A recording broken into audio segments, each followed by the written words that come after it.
जमील अहमद खान साहब, क्या समझते हैं? कहा जा रहा है कि रूस का और जो चीन का किरदार है वो बड़ा अहम हो सकता है, क्या समझते हैं? चीन का किरदार डिप्लोमेटिक तो हो सकता है इस मामले में, या खामोश किरदार हो सकता है, या पसे पर्दा किरदार हो सकता है, क्योंकि ये अमेरिका को भी पता है और रूस को भी पता है और चाइना को भी पता है कि उनकी डायरेक्ट जंग में इन्वॉल्वमेंट का मतलब है वर्ल्ड वॉर 3, जंग अजीम 3, जो कि पूरी दुनिया मुतहम्मल नहीं हो सकती, ना ही इसके कोई चांसेस हैं। लिहाजा ये बैकग्राउंड में रह के बिल्कुल मदद करेंगे जब चेजा के कोई उनके अपने डायरेक्ट किसी इंस्टॉलेशन पर हमला नहीं हो जाए। तो उस लिहाज से उनकी तो बात छोड़ते हैं हम, पहले अब आ जाते हैं सुप्रीम लीडर ने जो बात की है। उन्होंने पहले भी इसी किस्म की बात की थी जब कासिम सुलेमानी पर अटैक हुआ था। इन्होंने बदला लिया था अमेरिकन बेस पर हमला करके इराक में, अरबील में, और अब जब दोबारा उनके काउंसलेट पर हमला हुआ तो इसी तरह की बात की थी सुप्रीम कमांडर ने ईरान की, और उन्होंने उसका बदला लिया था। 300 मिसाइल और ड्रोन के जरिए हमला किया था इजराइल पर, पहली मर्तबा अपनी सरजमीन से इजराइल की सरजमीन पर। अब की मर्तबा उन्होंने उससे ज्यादा सख्त बयान दिया है सुप्रीम लीडर ने।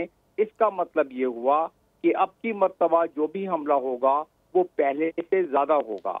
और मैं ये समझ रहा हूँ कि जिस तरीके से टाइम गुजर रहा है 31 के बाद से, यानी कि इस्माइल हानिया साहब की शहादत के बाद से, उस तरीके से डिप्लोमेटिक वर्क बड़ी तेजी से हो रहा है। अमेरिका ने अपने तमाम जितने भी उनके जराए हैं और ताल्लुकात हैं पूरे खत्ते में, उन तमाम ममालिक से राब्ता करके अमेरिका ये कर रहा है कि किसी तरीके से ईरान को राजी करे कि बेशक हमला करे। पहले भी ऐसे ही किया था, और उस तरीके से किसी तलवीब पर हमला न करे या किसी बड़ी इंस्टॉलेशन पे हमला न करे, ताकि वो बदला भी पूरा हो जाए। और इसराइल को फिर देखें कि किस तरह कंट्रोल किया जा सकता है कि काउंटर अटैक पहले की तरह, जिस तरह के उनके काउंसलेट पर हमला हुआ था 18 अप्रैल के बाद, तो उस तरह का दोबारा जवाब मिलेगा। ये सारा दारो मदार है। अगले चंद दिन, 2-3 दिन के अंदर ये बात सामने आ जाएगी, क्योंकि बरियल कल हुआ है इस्माइल हानिया का, और उसके बाद इस दफा एक नई जो इसमें जाविया आ गया है, एक नया एंगल आ गया है, एक नई शिद्दत और तपिश आ गई है। वो ये है कि तुर्की के प्रेसिडेंट ने, उर्दगान साहब ने एक बहुत बड़ी धमकी दी है। इससे पहले कभी तुर्की ने ऐसी धमकी इजराइल को नहीं दी है, बल्कि किसी और मुल्क ने भी नहीं दी है कि हम अपनी फौजें भेज देंगे अगर जरूरत पड़ी इजराइल में।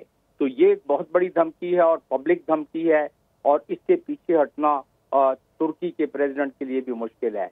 इन तमाम का मजमूई तौर पर अगर जायजा लिया जाए, तज्जिया किया जाए, तो आपने जो इंट्रो में बात की है वो उसी के मुताबिक इस खित्ते में भूचाल से मचा हुआ है।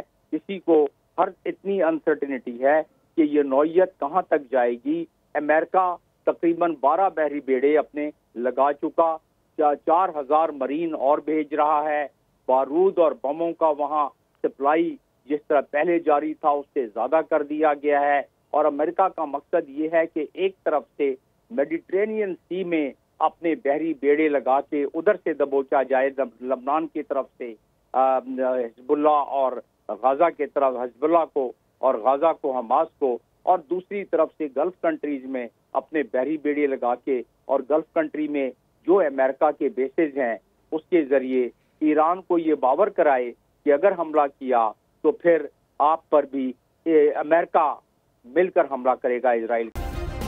सब्सक्राइब करें और बेल दबाएं ताकि कोई खबर रह न जाए।